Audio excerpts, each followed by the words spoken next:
اللہ سے ڈرو، اللہ سے ڈرو، اللہ سے ڈرو۔ نوجوانوں، یہ موبائل اللہ کی نعمت ہے، وہیں زحمت بھی ہے۔ کل تمہارے لیے وبال بن جائے گا موبائل، کل تمہارے لیے وبال بن جائے گا۔ اس موبائل کے ذریعے غلط حرکت مت کرو۔ ہر چیز پھیلا رہے ہو، ہر چیز پھیلاتے ہو۔ کبھی سوچا کہ دشمن نے تمہارے ہاتھ میں ہتھیار دیا ہے، دشمن نے تمہارے ہاتھ میں چاقو دیا ہے، اور اس سے ہر مسلمان کو تم زخمی کر رہے ہو، ہر مسلمان کو تم زخمی کر رہے ہو۔ یہ نہیں سوچتے کہ میرے اس کلپ سے کتنے مسلمانوں کو تکلیف ہوگی۔ کبھی آپ نے کوئی آیت بھیجی، کبھی آپ نے کوئی حدیث بھیجی، کبھی آپ نے کوئی اچھی بات بھیجی؟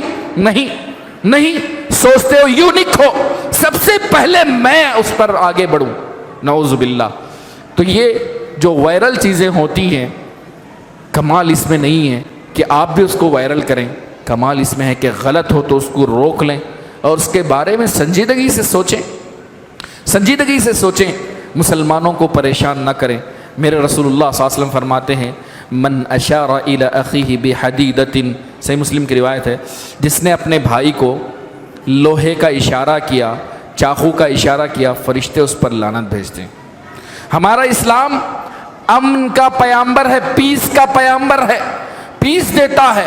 رسول اللہ صلی اللہ علیہ وسلم نے فرمایا جس نے بھی، اس سے پہلے ایک بات بتا دوں، جو بھی نوجوان اپنے بائک کا سائلنسر بڑا کرتے ہیں اور اتنی بڑی آواز لے کر گھومتے ہیں اور سمجھتے ہیں کہ بلٹ لے کر میں جاؤں گا یا فلاں بائک میں لے کر جاؤں گا تو بڑے باپ کا بیٹا کہلاؤں گا، سن لو، میرے رسول صلی اللہ علیہ وسلم نے فرمایا من اخاف اہل المدینہ، جس نے مدینے والوں کو ڈرایا دھمکایا، عذابہ اللہ کما یذاب الملح فی الماء، اللہ اس کو ایسے ہی گھلا دے گا جیسے نمک پانی میں گھلا دیا جاتا ہے۔ جو اکڑتا ہے نا، جو اکڑتا ہے، محلوں میں شہروں میں اپنی آواز اونچی کرنے کی کوشش کرتا ہے، ایسے شخص کی اکڑ اللہ ضرور توڑتا ہے، ضرور توڑتا ہے۔ نوجوانوں، اپنی پہچان اپنی گاڑی سے نہیں، اپنے کردار سے بناؤ۔ اپنی پہچان اپنے بال سے نہیں، اپنے چہرے سے بناؤ۔ اپنی پہچان اپنے کیریکٹر سے بناؤ، اپنے ٹی شرٹ سے مت بناؤ۔ اپنی پہچان اپنے جوتوں سے مت بناؤ، اپنی پہچان اپنے سجدوں کے نشان سے بناؤ۔ سر بلند رہو گے، سرخ روئی تمہارے قدم چومے گی، کامیابی تمہارے ساتھ رہے گی۔ باتیں تو کافی ہیں، حل تو کافی ہیں۔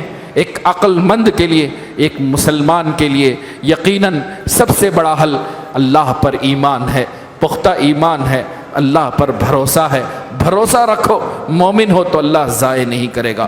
اگر آزمائش آ بھی جاتی ہے، اس دنیا سے مر کر کٹ کر چلے جاؤ گے تو شہید کہلاؤ گے، اور کل قیامت کے دن اسی خون کے ساتھ تمہیں اٹھایا جائے گا، اسی خون کے ساتھ تمہیں اٹھایا جائے گا۔ تو دنیا میں بھی سرخ روئی ہے، آخرت میں بھی سرخ روئی ہے، بس ایمان پختہ ہو، بھروسہ ہو اللہ کی ذات پر۔